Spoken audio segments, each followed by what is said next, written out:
All right, everybody, welcome back. Today, we welcome the author of the new book, Here Right Matters, An American Story, a key witness in the first impeachment proceeding against the former guy. Please welcome Colonel Alexander Vindman. Sir, it's an honor to speak with you, and thank you for your service. Well, thank you very much. Thank you for having me on. I'm very excited to talk to you. I know many of our listeners and many millions of Americans consider you a hero in this story. And we've all gotten very familiar with the Here Right Matters hashtag. That was just a bombshell of a moment. So we appreciate your time. Now, I've read the book through, and I have to say it's extremely riveting. You begin with the call, right? You delineate your life into two phases, pre-call and post-call. And you describe the call in detail and how you learned that day what the shadow diplomacy effort was all about, right? What Rudy, Sondland, and Mulvaney had been up to. And after the call, you sought out your brother and made a prolific declaration to him. Can you tell us why you spoke to your brother and what you told him? Sure. Yeah, I guess first I might mention that, it's not like the whole thing, the whole kind of nefarious enterprise was revealed in that moment. It had been unfolding for months, with Giuliani and his pronouncements. Just weeks before I made my first kind of deep concerns heard when I reported Gordon Sondland's, declaration that there should be quid pro quo, an investigation in exchange for a White House meeting, and he attested to the fact that Mick Mulvaney was driving him. Really, the biggest revelation was that it went all the way straight to the top, and that the president himself was responsible. And if up until that point, my awe and reverence for the office of the President of the United States kind of counseled that I shouldn't hang this around the president. After that moment, it was impossible to do so. It was clear that the president was involved, and as a military officer, it's a tough kind of pill to swallow that the president is trying to harm the interest of the United States and undo the democracy. Undo our democracy, tilt the scales and undermine free and fair elections. That was the big revelation for me. Not that all this stuff was kind of already simmering. And in part, that's why I hate referring to him. You referred to him as the other guy or the last guy or something like that. I hate to refer to him as the president because he did such a dishonor to that office. But you wanted me to answer the question about my twin brother, who was the senior ethics official on the National Security Council. Twins, we were the NSC twins. It was frankly the first time and maybe the last time we'll serve in the same place together, or certainly in uniform.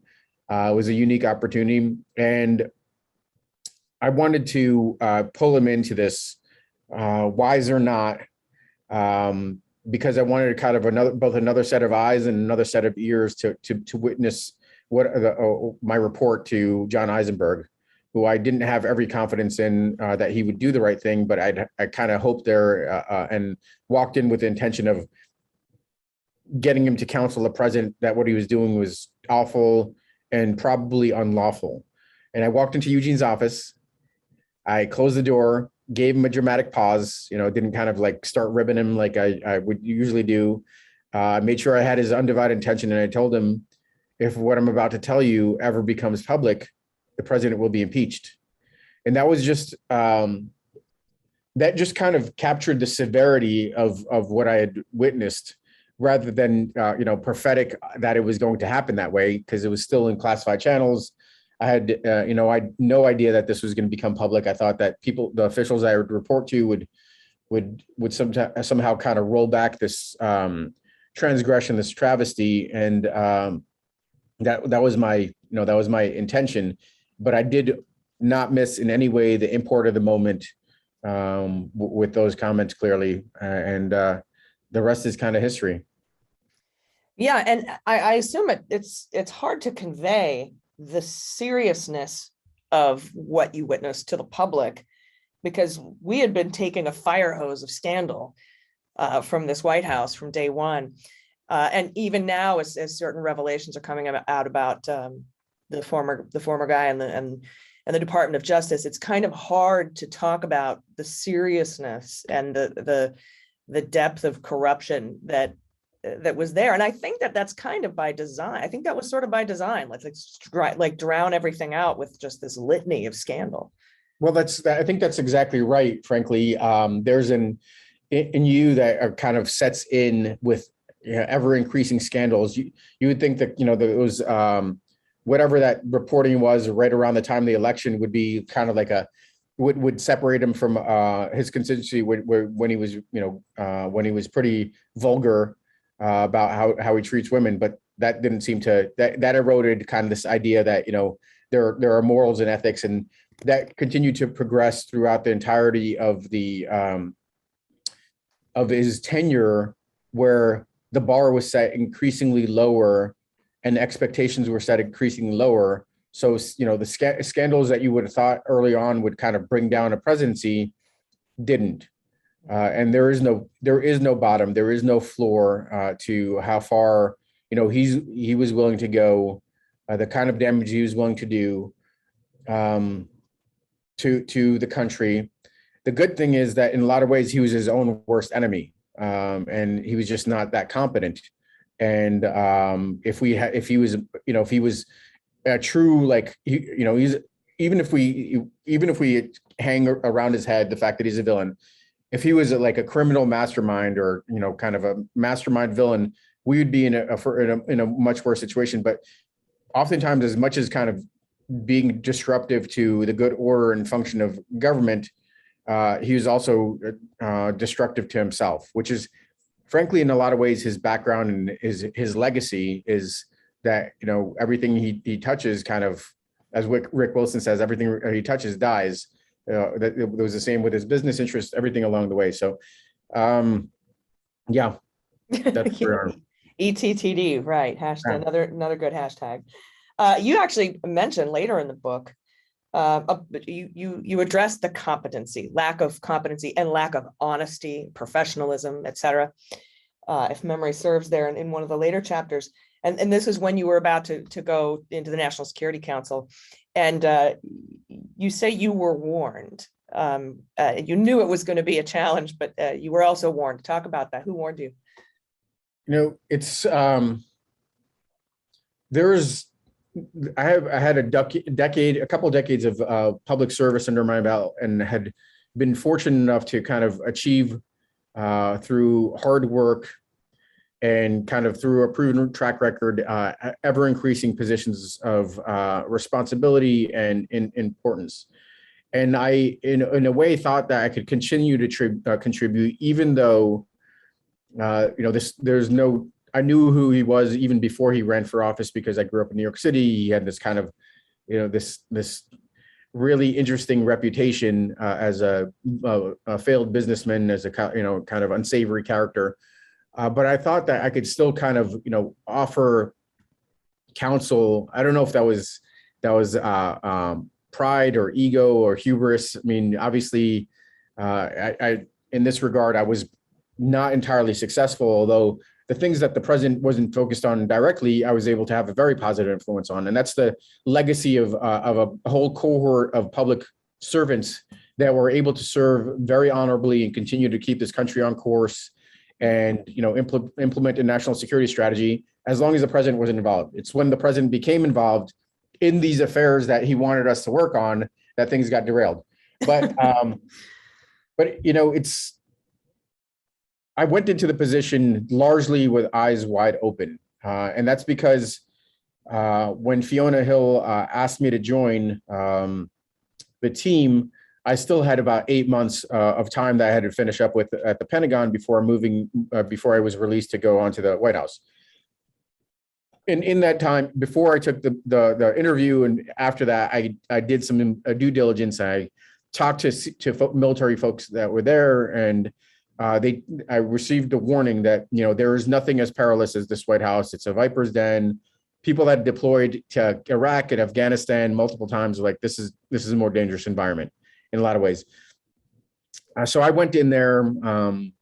Again, some of my experience counseled that it's a environment that I could successfully navigate. 3 years in Moscow was about as far from a picnic as you could imagine. It's a fishbowl. It's a truly beleaguered environment for an American diplomat, let alone a military attaché to serve in, where you're constantly under scrutiny.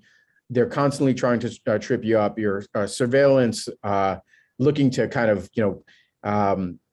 public protests against you whenever you're traveling, all sorts of crazy stuff. So I was in a lot of ways prepared for that environment, and at the same time, not quite prepared for everything. But I had all the appropriate warning that I needed to at least be armed, to be cautious. But on the other hand, I also had kind of an idealistic notion that I could still do some good, and that's why I went there. That is what I had in my mind when I went to the National Security Council.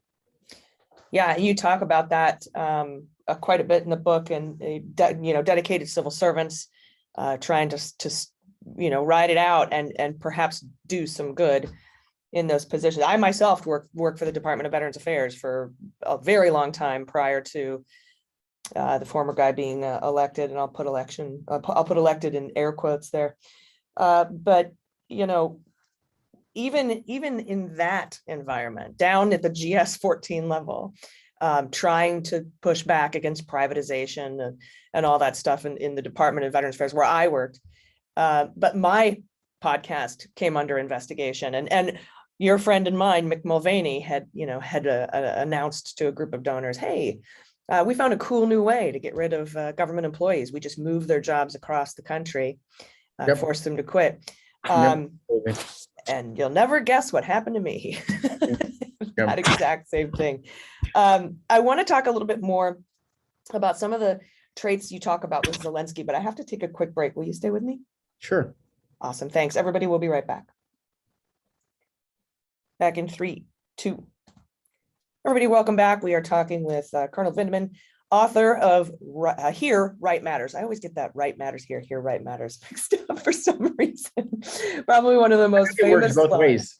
It works both ways. One of the most famous. Yeah, it does. It truly does. And I wanted to talk to you a little bit about, you mentioned a few times in earlier chapters, Zelensky's experience as a comedian. And as a comedian myself, I was struck by that. You said Zelensky's experience helped him in dealing with the former president. How did you find that skill set applied? Because it was really an interesting observation.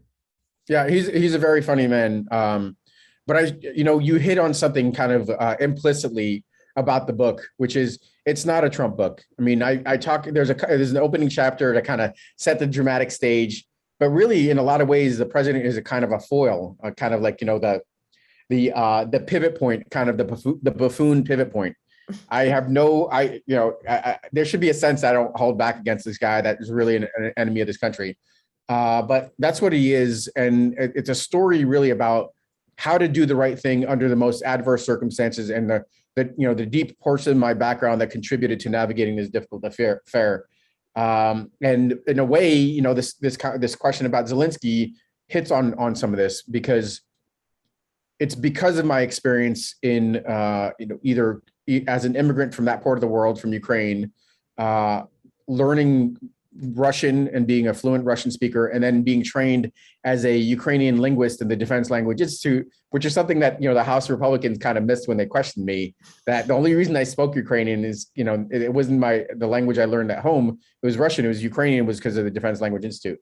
Anyway, I had a chance to watch Zelensky, whose programs were in Russian, by the way, and as part of my homework on the guy, as he was still campaigning, before it was clear that he was going to be the front runner.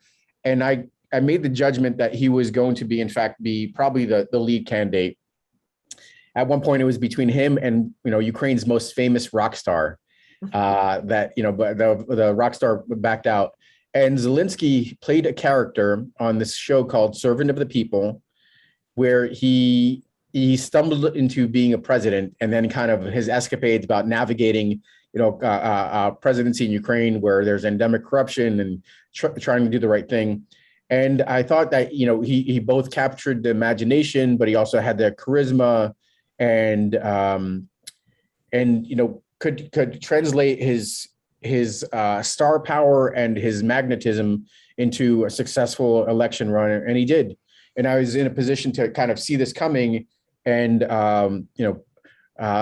listen to his shows and kind of see how those prepared him for his, because a lot of the things he encounters to this day are segments of shows that he had recorded, and be in a position to really, frankly, the whole goal was to bring the countries together for a common cause, which is to advance the interests of democracy, help the Ukrainians kind of shake off a legacy of corruption through a vigorous anti-corruption campaign, reforms, and all of this in mind for the benefit of the United States, which has enormously benefits from a Ukraine that's integrated into Europe and not part of Russia's camp.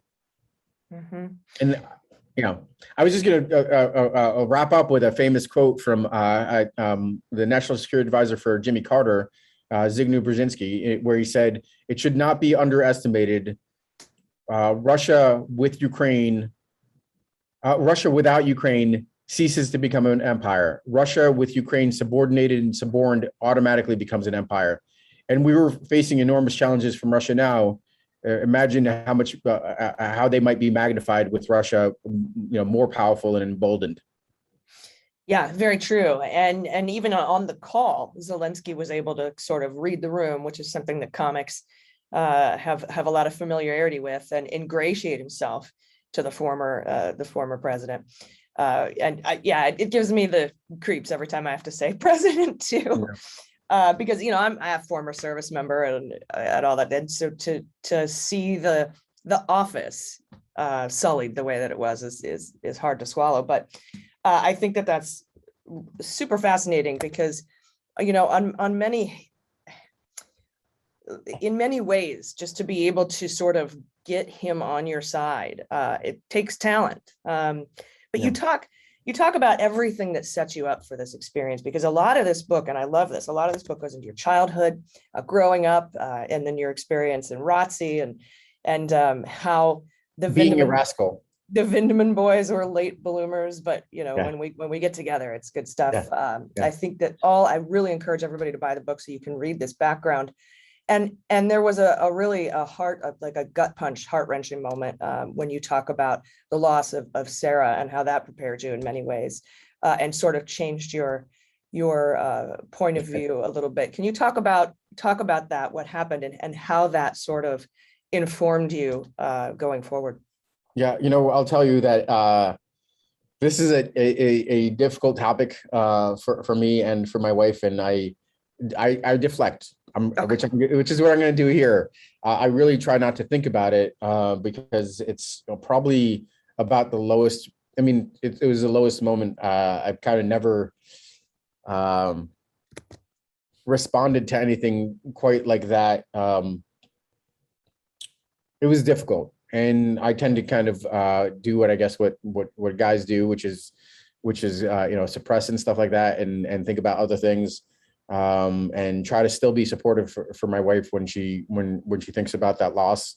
And it's a loss of like our hopes and dreams for a larger family, or a loss of these our hopes and dreams for Sarah, which we only got a chance to know for a week.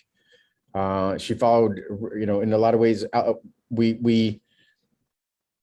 I take some solace in the fact that things unfolded the way they did, and we ended up with Eleanor, our 10-year-old, and she's just an absolute miracle. Love her. This is the center of our universe. My wife says that, she's got me wrapped around her finger. Probably that's true. And things unfolded the way they did, and we ended up with Eleanor, but that doesn't really entirely soften the blow of, it's just kind of a way to rationalize that loss. But one of the biggest takeaways is that it really puts things in perspective. What really matters, that mattered. The fact that serving in combat and people died in defense of this country, that mattered. The relationships that I had developed and the family support around me, the people face to face that provided support and encouragement through this versus the idiotic, public attacks and I took the president's attacks in a lot of ways as a badge of honor. Him and the Laura Ingrams of the world, I took that as a badge of honor because these are people I have zero respect for, and I'm being attacked by them, but at the same time feeling the love from my family and from Americans at some point when, there was a means to access me through my synagogue and so forth. And I received thousands of letters of support. It's really, really puts things in perspective. And that's one of the things I think I've been very fortunate to have: perspective about life, perspective about what matters, perspective about this country in a lot of ways, which is a unique, amazing, wonderful place.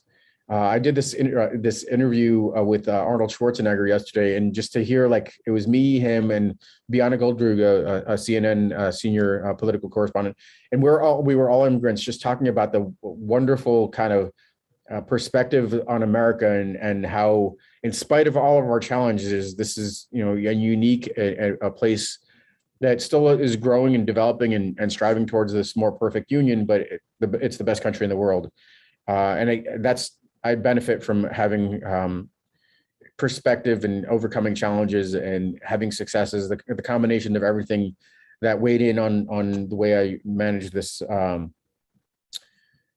role in the impeachment, frankly. Yeah, true. And the foil of the book, as you say, the former guy he completely lacks that kind of perspective and understanding. He can't understand somebody who would do something for someone else or for a cause bigger than themselves, which led to his disparaging war dead and veterans, as we know from that famous August article that came out last year, which really knocked me upside the head. I'm sure it did you as well, but also, again, unsurprising, shocking and unsurprising seems to be the theme. Yeah. I think that's right. Jeffrey Goldberg, my friend, the editor-in-chief of The Atlantic, wrote that piece, and then he was, savagely attacked by the right. Not all that dissimilar than, to my own predicament, where in my case, the White House actually sent out attack talking points, but in the most kind of ham-handed manner. They sent it out not just to the Fox Newses and OANNs, they sent it out like to not partisan networks, and then it ended up becoming a story because White House sends out attack talking points on an NSC staffer or a White House staffer. But the kind of methodology of demonizing character assassination, taking issue with process to distract from the massive wrongdoing by the president and his kind of proxies is a standard playbook, and the same thing that you find in the authoritarian world. Same kind of methodologies, same kind of demonization of the truth and undermining of the fact that there are, in fact, like, absolute facts, indisputable facts. This is all kind of out of the fascist authoritarian playbook. But the commentary on service members, I wasn't there at this particular meeting, but it strikes a chord with me because there's little doubt that this was said, and Jeffrey Goldberg's reporting is very sound, that the president would call people that serve somebody other than themselves, selfless servants, suckers and losers, because he doesn't understand that. If there is not a transactional kind of benefit for him, then it's not something that it's not even that it's something he doesn't understand. It's not that he doesn't want to do it or that he doesn't see a benefit. He just simply doesn't understand the very basic notion of serving something other than yourself and that kind of mercenary approach. Yeah, and I think that's something that was passed down to him from his father. And unfortunately to the children also. Yeah, and that's obviously really weird, strained relationships and just purely transactional, like you said. And I want to ask, before I let you go here, just a couple more questions.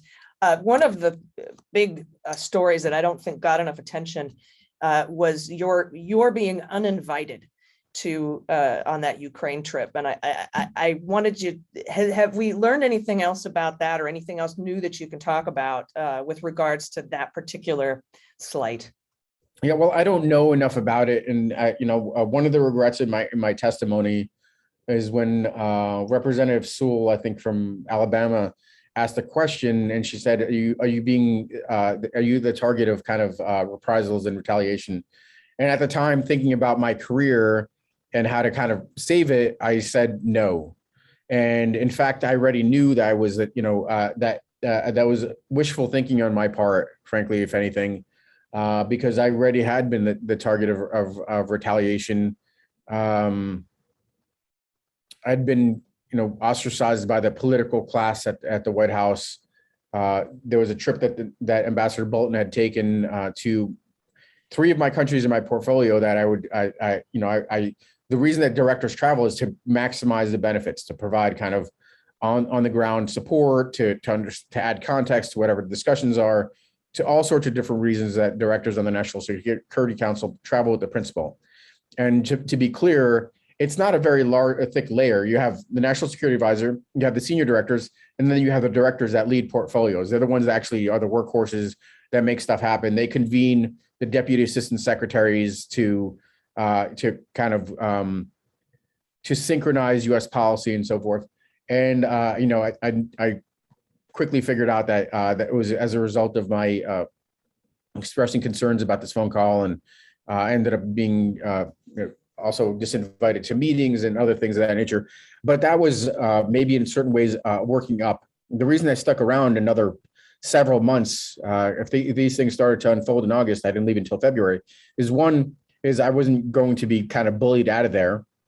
And two, I could still work very effectively with my professional counterparts out of departments and agencies, and still kind of work through in a way through even seniors up until John Bolton left, and it became more difficult. But anyway, I could still do my job in part, and that's really why I stuck around. Yeah, and I think the story at the time was that the former guy actually thought someone else was the expert, and nobody wanted to embarrass him. Was that an excuse, or do you think that was a real thing? No, I think that's the real thing. There's a guy named Kash Patel that was a Devin Nunes acolyte, kind of inserted into the National Security Council by kind of direction of the president and the president's offices, the staff secretary, and then was kind of a direct pipeline from what was going on by the professional staff to the political class. And this is an individual that maneuvered himself into increasingly senior positions, ultimately as chief of staff to the Department of Defense by serving in these kind of like, I don't know, I don't even know how to describe it. Certainly a kind of by doing political bidding was elevated. Yeah, he's definitely there leading up to the insurrection in the Pentagon there. So then I'm hoping the 1-6 Commission and perhaps at some point the Department of Justice can look into that and get to the bottom of it. Finally, I want to ask you, we recently learned the former guy had a phone call with the former acting Attorney General Jeff Rosen, and we talked about this a little bit at the top of the interview. And this is where he asked him to announce corruption in the 2020 election, much like the call with Zelensky, where he said, you don't even really have to investigate, just say you're investigating Biden. And I see so many parallels between the call with Rosen that we got the notes from the Department of Justice handed to the Senate, and the call with Zelensky. Given your seat at the table during the Zelensky call, what were your thoughts when the news broke on the Rosen call? I think the attorneys and the prosecutors would call this a continuing enterprise, maybe a continuing criminal enterprise, I think is more appropriate.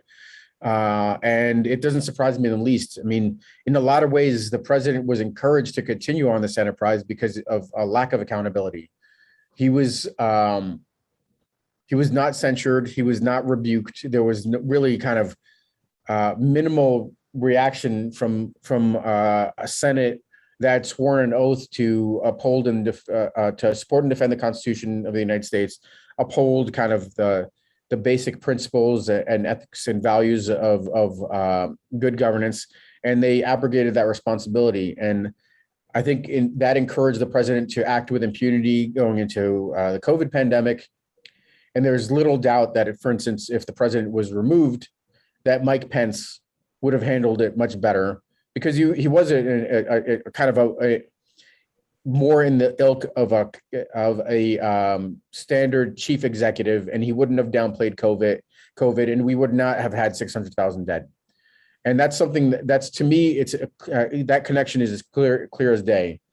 And then the economic mismanagement by trying to downplay COVID when it could have been dealt with severely and mercilessly to handle this pandemic, and then into a inflaming protest in the summer, and seeking to kind of inflame a base that was concerned about losing their position in American society, and the Black and brown and the minority populations kind of having had enough, and being victimized, standing their ground. The president seeking to inflame that instead of kind of add ointment and provide succor to the kind of to these hardships, and then going into stealing the election himself, because that's who's trying to steal the election. Donald Trump attempted to but failed to steal an election by propagating this lie that there was all sorts of election interference and election wrongdoing, which didn't exist by all accounts, and was proven to be false and hollow, and then launching an insurrection, violent insurrection to retain power. So to me, that is a absolutely clear logic link from the beginning to the end. Yeah, it's all connected. I've been saying, people are like, DOJ investigate, arrest Trump now. That's a massive case. If we start all the way back, we can even maybe start back in 2016 with Russia, but clearly that line between the Zelensky call, COVID, and the insurrection and the big lie, it's just a bright, shining line to me as well. And so I'm glad that you brought that up.